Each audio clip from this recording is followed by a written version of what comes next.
ऐसा तो 8 दोन इथे बैठन नंदर शंकर में 8 दोन की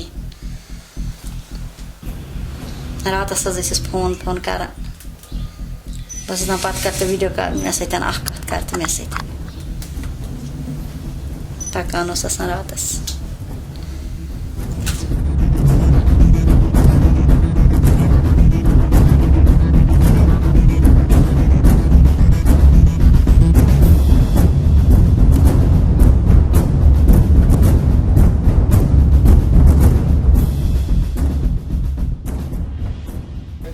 आदाब नाजरीन, मैं हूँ पठान जावेद और आप देख रहे हो खबर उर्दू। नाजरीन, हमेशा हमारी कोशिश यही रहती है कि हम ऐसे चेहरों को आपके सामने लाए जिन्होंने कुछ हासिल किया और जो एक इंस्पिरेशन बने बाकी लोगों के लिए।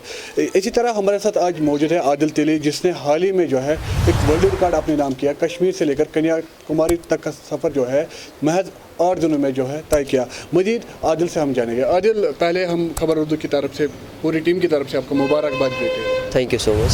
तो आदिल, पहले अपने बारे में बताइए। जी, मेरा नाम आदिल तेली है और मैं नारबल से बिलोंग करता हूँ।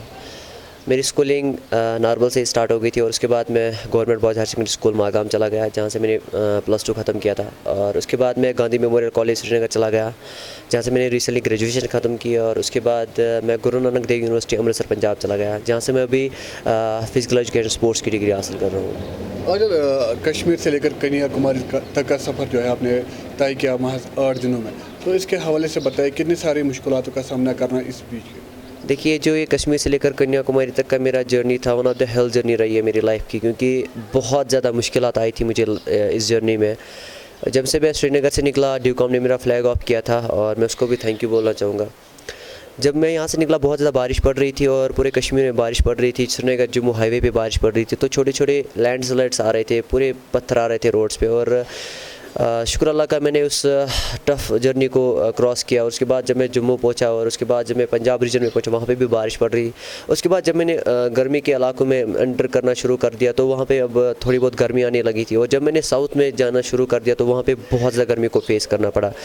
रास्ते में बहुत ज़्यादा मुश्किलात आई, नीज़ पे बहुत ज़्यादा स्वेलिंग आ रही थी, बैक पे पेन हो रही थी। और मैं डॉक्टर मूर्ति सर को थैंक यू बोलना चाहूँगा। यहाँ पर उन्होंने मुझे जल्द से जल्द रिकवर किया, ऐसी कंटिन्यूसली करवा रहे थे ताकि मुझे जल्द से जल्द रिकवरी हो जाए और ये ज़्यादा से ज़्यादा राइड कर सके। तो अगर हम बात करें जो हिली एरिया थे यहाँ के, तो उनमें सफ़र करना साइकिल पे तो बहुत ज़्यादा मुश्किल लगता है, तो आपने कैसे बताया? जी, मैंने बहुत ज़्यादा ट्रेनिंग की हुई थी और शुक्र अल्लाह का मैं 6 महीने पहले पंजाब चला गया था, जहाँ मैंने तैयारी की। और वहाँ पे मेरे कोच राजेश कोशक साहब ने मुझे तैयार किया था और हरजोत सर, जितने भी पूरी फ़िज़िकल एजुकेशन की टीम है, उन्होंने मुझे वहाँ पे बहुत ज़्यादा सपोर्ट किया था। और मैं यहाँ पे स्पेशल थैंक यू बोलना चाहूँगा एब्रॉक एग्रो, जो है एटमॉस्फेयर कंट्रोल यूनिट है, जो लस्सीपुरा पुलवामा में, जहाँ पे उनके एप्पल स्टोर होते हैं और थ्रू आउट इंडिया में बेचते हैं। वो उन्होंने मुझे स्पॉन्सर किया था इस पूरी जर्नी का। मैं रियाज साहब को, वाकिफ़ साहब को, नाशिद साहब को, आतिफ साहब को, मुज़फ़्फ़र साहब, स्पेशली नवीद साहब को थैंक यू बोलना चाहूँगा कि उन्होंने मुझे इस पूरी जर्नी में स्पॉन्सर किया, पूरी हेल्प की। और जितने भी मेरे क्रू मेंबर्स को, उनको भी थैंक यू बोलना चाहूँगा, उन्होंने मुझे हेल्प की ताकि मैं इस वर्ल्ड रिकॉर्ड को बीट कर सकूँ अच्छे मार्जिन से।